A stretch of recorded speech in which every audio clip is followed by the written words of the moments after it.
Chers clients, bonjour et bienvenue dans cette présentation des systèmes multimédia Kia. Le système que je vais vous présenter maintenant est le système qui est présent dans la plupart des véhicules de la gamme Kia.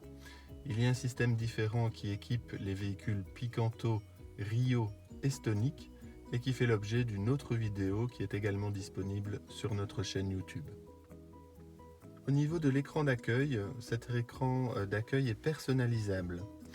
Alors tout d'abord, ici vous voyez qu'on a sélectionné une petite vue de la navigation, une petite vue de tout ce qui est radio, audio. Vous avez la météo qui s'affiche, une belle météo pour cette semaine en tout cas. Et cet écran, vous pouvez le voir ici en dessous, vous avez 3 onglets, donc vous pouvez le faire défiler de cette manière et avoir accès à d'autres fonctions. Donc dans le premier écran, vous avez la navigation, la radio, la météo.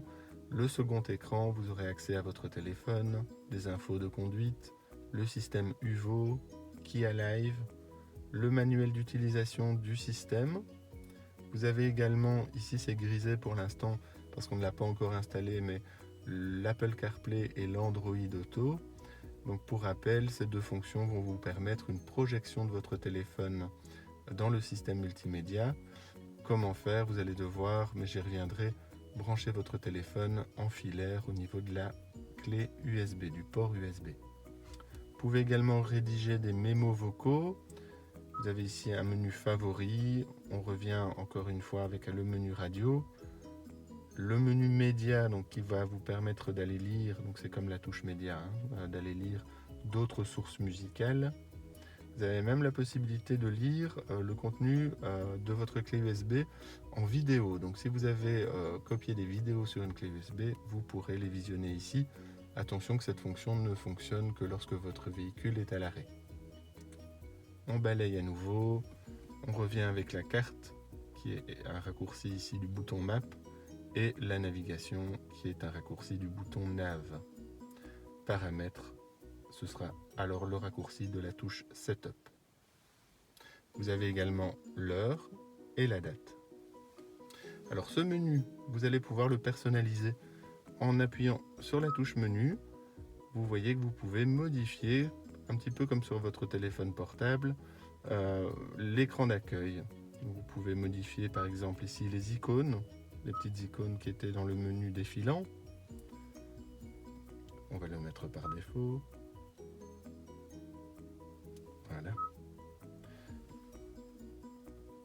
Voilà. Et vous pouvez également modifier, donc vous voyez que tantôt j'avais programmé d'afficher la carte, un peu de multimédia et la météo. Vous pouvez choisir de mettre par exemple la date et l'heure en le glissant. Voilà, comme ceci. Donc si je reviens au menu, je n'aurai plus la météo, mais bien la date et l'heure que j'ai programmée.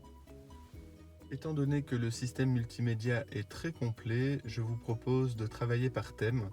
Et donc nous allons commencer ici avec le thème audio. Dans ce chapitre audio, je vous propose de commencer avec la fonction radio. La fonction radio est accessible ou en appuyant sur le bouton radio ou directement à partir de l'écran d'accueil en appuyant sur le tactile au niveau de la radio. Je vais ici passer par le bouton.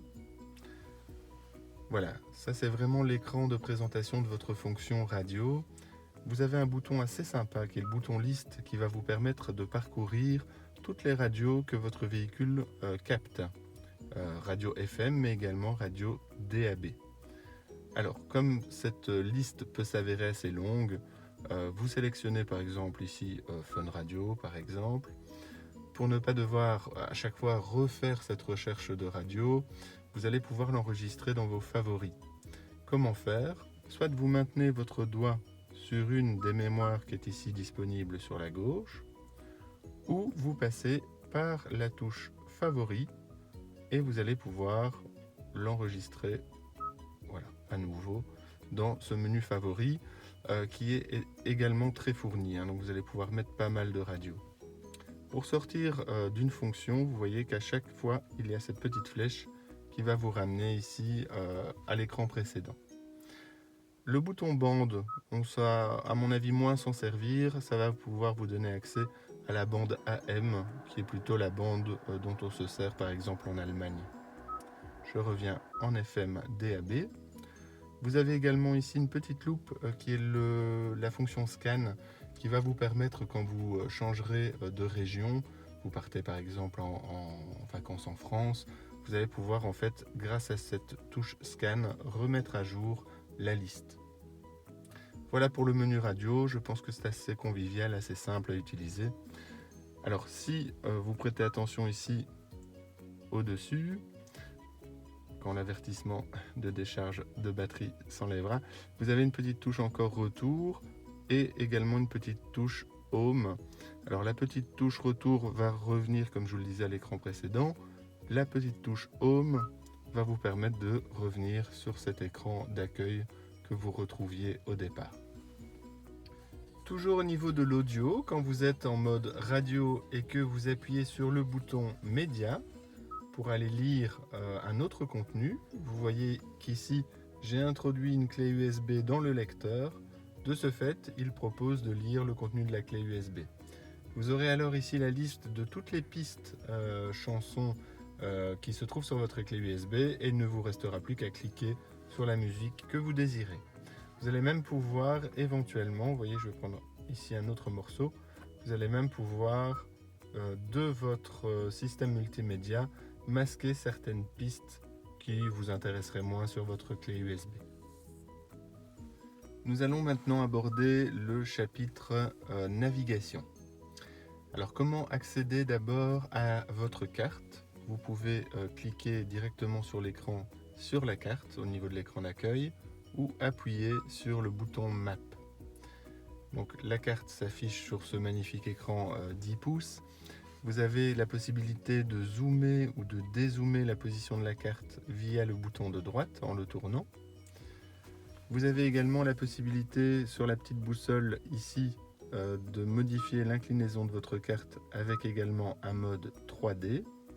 Et c'est également ici que vous allez pouvoir avoir une touche raccourcie pour le volume de la navigation. Le guidage se fera à ce volume. Vous pouvez également modifier l'échelle de votre carte, mais ça revient un petit peu à la même chose que de tourner le bouton qui se trouve ici.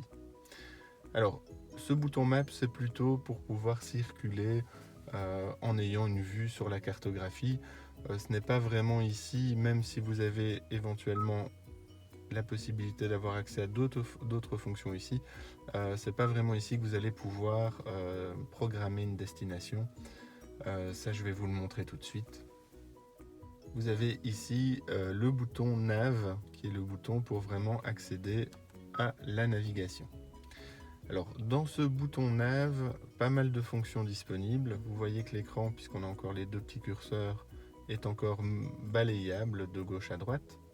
La fonction principale, c'est la fonction adresse. C'est ici vraiment que vous allez pouvoir introduire une destination. Donc, vous choisissez votre pays.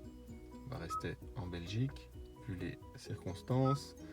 Alors, ou vous connaissez le code postal ou pas. Si vous ne le connaissez pas, vous tapez le nom de la ville. Je vais par exemple mettre Tournai. Il va vous donner une liste de villes disponibles. On sélectionne. Éventuellement un nom de rue. Si vous ne mettez pas de nom de rue, que vous tapez sur OK, il va vous amener par défaut sur la grande place de cette ville. Vous pouvez également de nouveau zoomer ou dézoomer pour vous assurer que c'est bien la ville Le Tournai, ici en l'occurrence, où vous voulez vous rendre. Et vous dites OK, lancez la navigation. La navigation guidée commence. Voilà, on y sera dans 51 minutes. Il y a 67,4 km à parcourir et on y arrivera à 11h28. Vous pouvez voir également ici une petite icône live qui va en fait vous donner les infos trafic en direct. Alors ce qui arrive très souvent quand on rentre chez soi, on est dans un endroit inconnu, on a besoin de sa navigation, on programme la destination de la maison, et puis à un moment, oui, effectivement, on commence à reconnaître la route, on n'a plus besoin du système de navigation. Donc en cliquant ici, vous allez pouvoir arrêter la navigation pour ne plus avoir les infos navigation. Alors, on rentre à nouveau dans la fonction nav. Vous avez donc l'adresse qu'on vient explorer, vous avez toutes les adresses que vous aurez en fait introduites vont venir se répertorier dans vos destinations précédentes. Vous avez ici le bouton reprendre la navigation, puisque je l'ai arrêté, vous allez pouvoir éventuellement la reprendre. Répertoire, ça mérite une petite explication. Imaginons que dans votre téléphone portable, vous ayez comme contact maman et que pour ce contact maman, vous ayez introduit une adresse dans votre répertoire téléphonique. Vous allez pouvoir, via cette fonction, vous faire guider vers les adresses de vos contacts. Alors, on retrouve ici les points d'intérêt. Alors, ils sont triés ou par catégorie, mais vous pouvez également faire une recherche d'un point d'intérêt. Alors, par catégorie, vous cliquez. Vous avez en fait toute une base de données qui est à votre disposition, que ce soit des stations-service, des restaurants, etc., etc. Vous avez une liste qui est quand même pas mal fournie. Vous êtes par exemple à Bruxelles, vous dites « Ok, j'aimerais bien trouver une place de parking dans un parking couvert ». Il va rechercher, proche de votre position, les parkings couverts disponibles en fonction de leur distance. Vous n'aurez plus qu'à cliquer pour vous faire guider jusqu'à ce point d'intérêt, ici en l'occurrence jusqu'au parking. Alors je ressors toujours avec la flèche. Comme je vous le disais, vous avez pas mal d'autres choses que des places de parking. Vous avez notamment des shoppings, des restaurants. On va ici rentrer dans restaurant pour vous montrer une autre possibilité. Un restaurant, vous dites ok, je voudrais bien aller à un restaurant chinois. Toujours proche de votre position actuelle, vous avez la liste des restaurants chinois disponibles dans la région, triés par distance. Imaginons que vous vouliez aller au premier. Il vous affiche la position du restaurant sur la carte et les coordonnées. Et vous voyez ici qu'il y a également l'icône téléphone. Alors c'est pas mal parce que vous allez, dans le cadre d'un restaurant, ça peut être très pratique, vous allez pouvoir appeler, vous assurer qu'il y a une place, que vous pouvez effectuer une réservation, et une fois que ce sera fait, vous allez pouvoir alors lancer la navigation. Vraiment pas mal.